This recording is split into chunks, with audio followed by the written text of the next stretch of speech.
Hey guys, welcome back to NW1 and the channel. Thank you for clicking on the video. Today we are talking about how to build a child athlete in every sense of the word, from trying to develop them into a future champion to just developing that foundation of participation and wellness and health. At NW1, one of the things I think we're known for is having a very successful and thriving junior section, from developing kind of competitive Olympic weightlifters through to having a thriving kind of junior cohort of kids from the age of 6 years old all the way through to senior. Now, the way we structure it here at NW1 is we have two structured classes. We have a class for the 6 to 10 year olds, and then we have another class for the 10 to 13 year olds. From there, they then move on to what we call the academy from the age of 13. Now, the academy kind of insinuates some sort of elitist kind of perspective, but that's not what it's about. And then I will explain how we kind of define it, or why we define it as an academy from there. So the first point in terms of building a child athlete is that we don't set out to build a champion. You cannot force it. We've had some very, very successful Olympic weightlifters who, if you had told me from the moment they walked into the gym that in 2-3 years that they would be at the level that they're at, that they would be representing Wales and winning medals on international stages, I would have laughed at you. But it's just the natural progression, and this is something that I want to just kind of cover in terms of how we set a foundation to achieve this. And the first thing is that you don't set out to make someone a champion. It's very much, the first stage is very much about creating a foundation of enjoyment.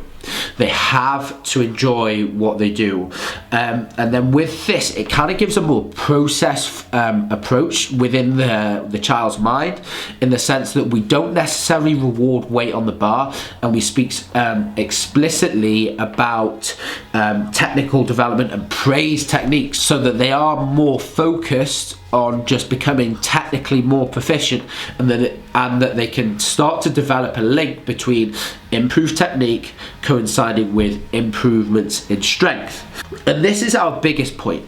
It doesn't matter how good a child is at the age of 12. It matters how good they are at the age of 18, at 20.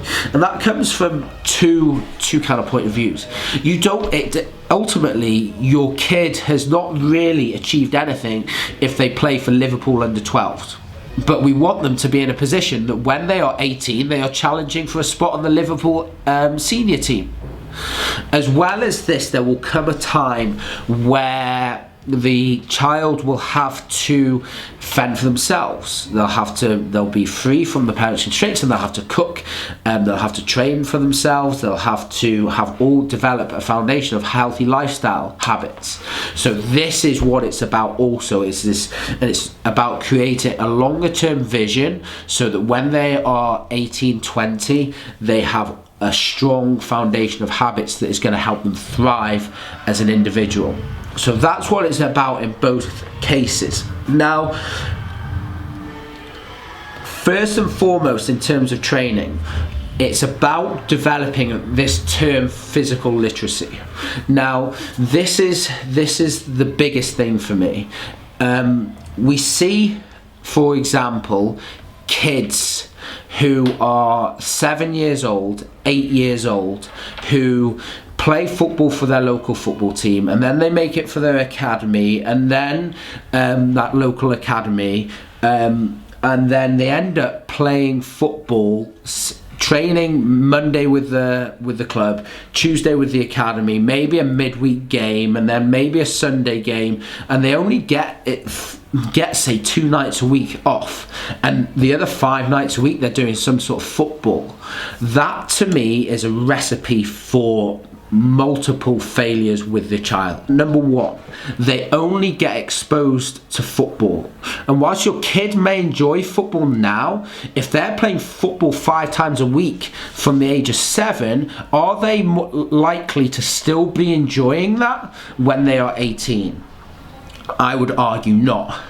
Now, in terms of developing this foundation of physical literacy, sports like football are good. Like, there's a lot of facets within football that apply to many other sports, i.e. they get to change direction. There's kind of lots of conditioning. It involves foundations of strength, of both lower body strength and upper body strength, as well as hand-eye coordination and all these kind of basic skills. However, you still, if that is all you do, you still miss out on adding other skills to your arsenal. As well as that, then you just miss other areas of development. Like, arguably, you miss out on that independence. You may find some children go hiding within teams, and some forcing them to do more independent based activities may help them come out of their shell a bit more, etc, etc, etc, and we could go on for forever. And this is why I believe, this is why it is completely imperative that your child should do some form of strength and conditioning, because we can encourage and manipulate movement patterns so your child does everything. Your child can learn to throw and catch, can crawl, can do pull-ups, can run, can lift, can learn to set their body in certain movement patterns, open up their chest, engage their core effectively, and all the rest of it. And it becomes this almost playtime-like activity, which becomes fun, which doesn't necessarily have to turn them into this elite level strength conditioning monster, but just becomes an hour of fun, which is going to help build confidence and then build a foundation of physical literacy, because that only makes them more coachable as they progress through the years and academy and levels, etc, etc. As well as this, it keeps variety, it makes it more interesting for the kid, and then what we can do is we can manipulate any areas of weakness or imbalance so that your child remains injury free. And this is another thing the danger of just doing one sport. Now, in terms of developing physical literacy in terms of our children here, then we have a strong emphasis at the 6 to 10 year olds on activity based, an introduction to lifting, and then they have to do team based activities where they have to communicate with each other on the foundation of crawling, running, pull-ups, learning to squat properly, and all these kind of things, and we just make it fun for them. Then it becomes a bit more specific from there.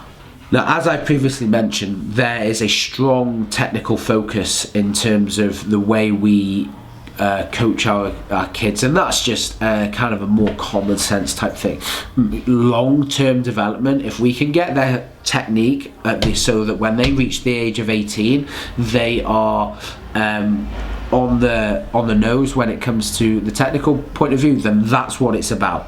Now, there is also a strong emphasis on introducing them to compound lifts, and compound is multi-joint, multi-muscle exercises such as squat, deadlifts, overhead presses, derivatives of the Olympic lifts. In terms of this, there's two reasons why they're the most effective. Now, there are also optimal intensities for different ages. For example, the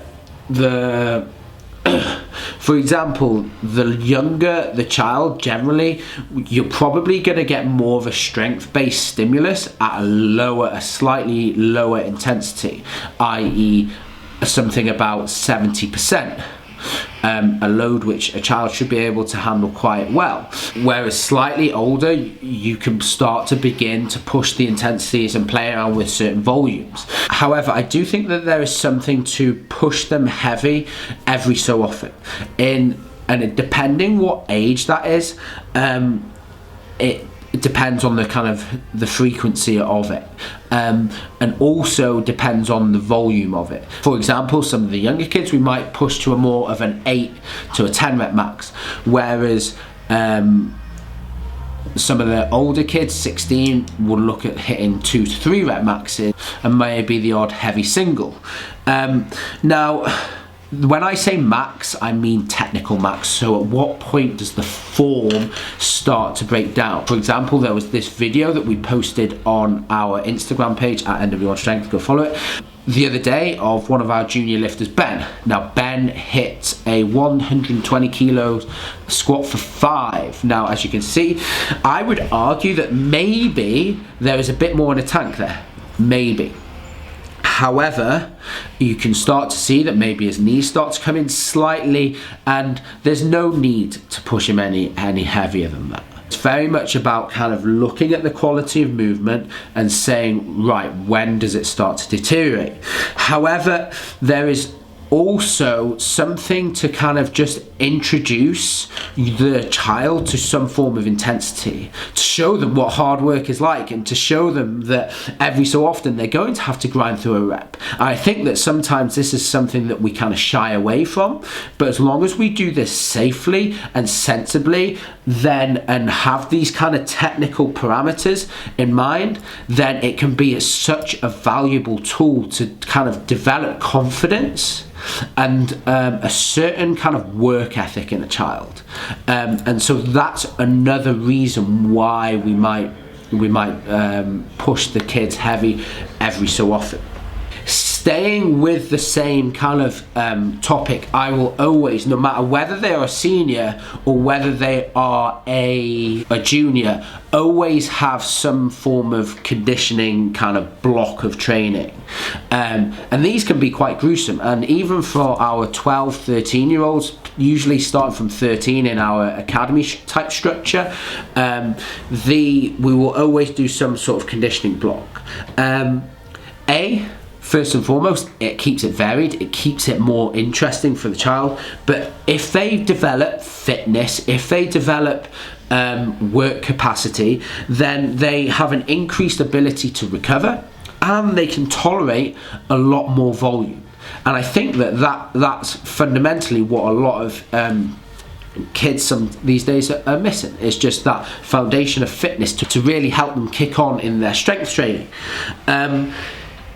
What it also does is it sets a standard of expectation, and you have to auto-regulate this. It has to be independent to each child, but it sets a standard that is relative to that child. We're not expecting every child to be able to do or to be at the same level. Relative to them, they are all working at the similar level of intensity, and this just sets a standard of expectation. Look, we want you to work hard.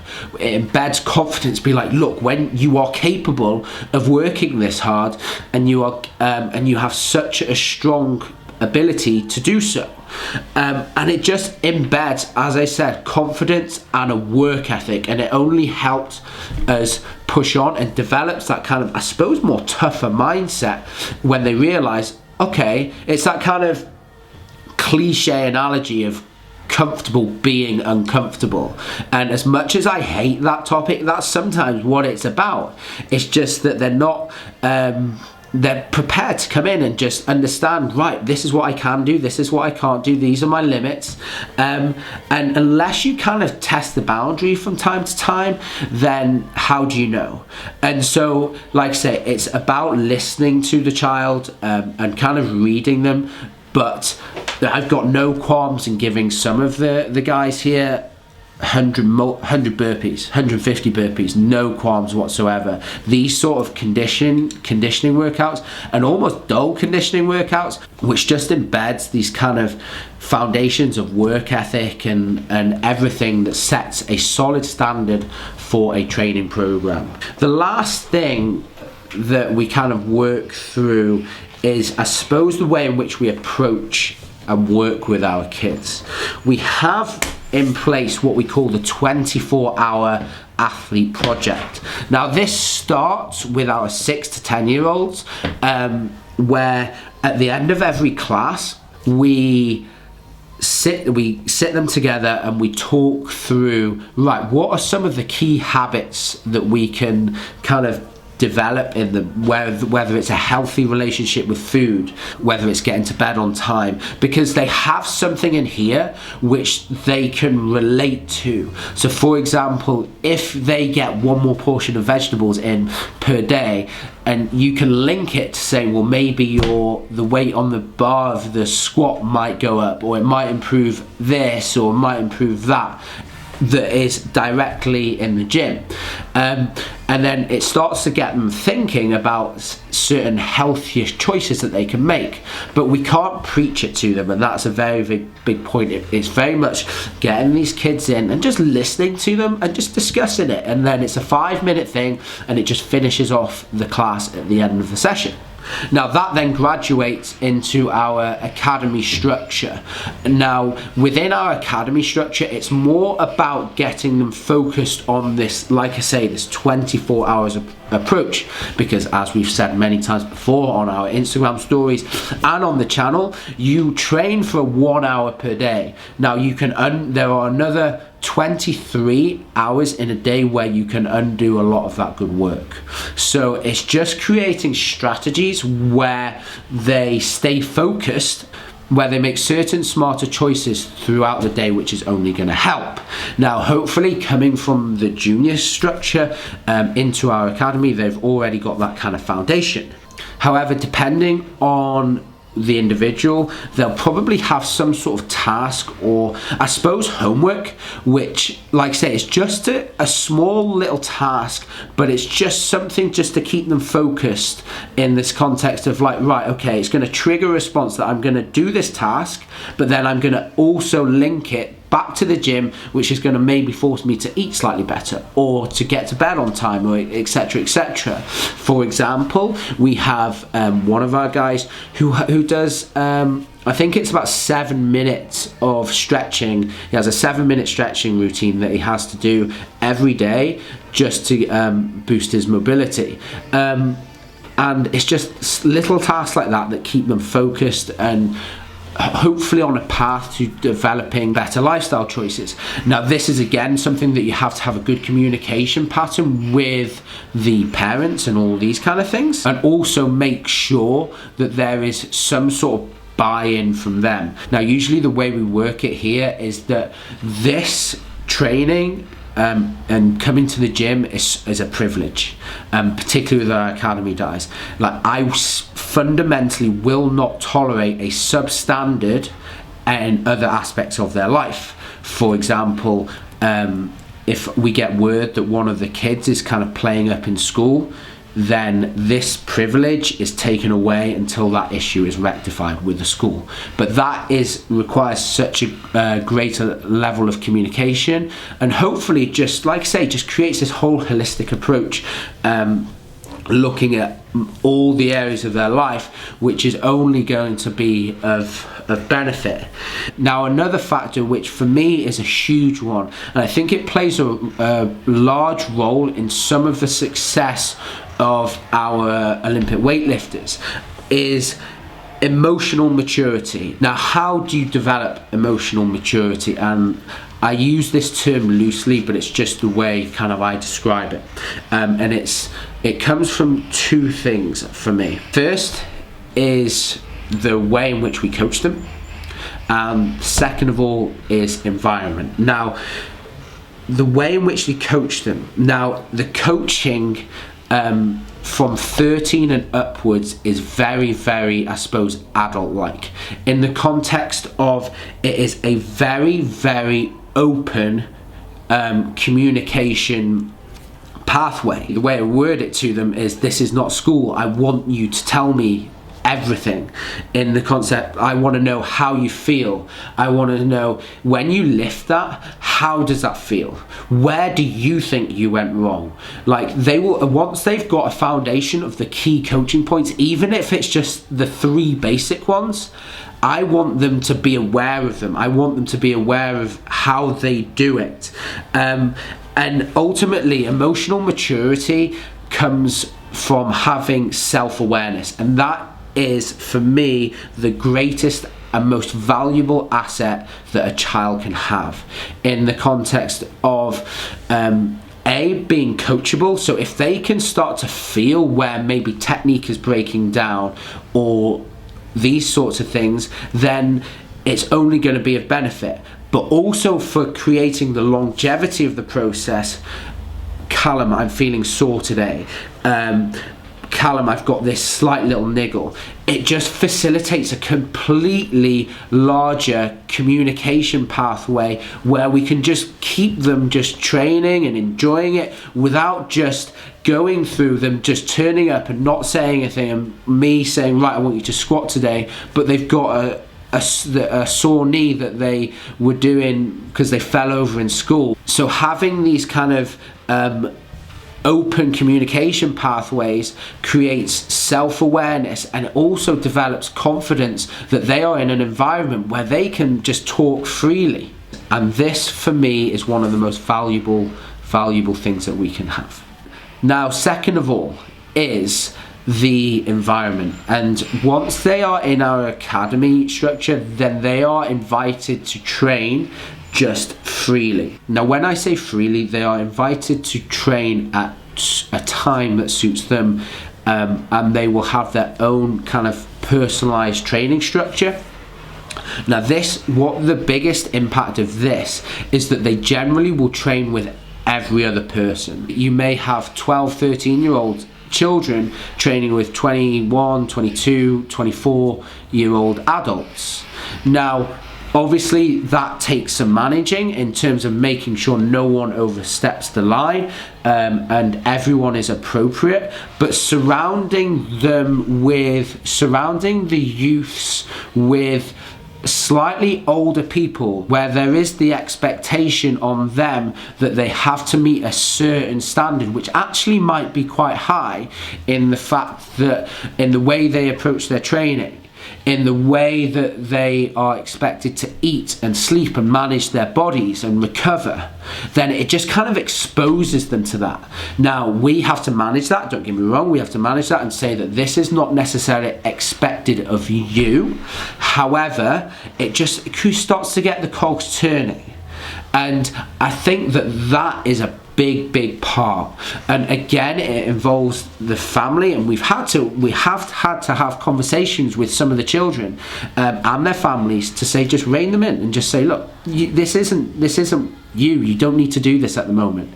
And we explain why this person has to do it, why you don't have to do it, and why they're at this level and you're at this level, etc, etc. But it just develops that kind of enthusiasm, and it makes them feel part of something bigger and better, like they are part of a team. They are part of a large team which has 12-year-olds, 13-year-olds, 14-year-olds, kids that are of a similar age, but also older adults who just welcome them as one. Having this environment where it is open and there is the kind of a similar level of expectation, then it is only a benefit. Also, within the kind of the academy structure, like I say, it isn't all about competitive sport. It is also about developing just health and wellness. We do have people, youngest 17, 18-year-olds, who aren't interested in competing, and that's absolutely fine, but they still form an integral part of our community and team here. And then but it's still a kind of a very, very similar process, and but it's more tailored towards just, right, how can we maybe make some changes in your body composition, and how can we get you just enjoying and lifting and training, etc., etc.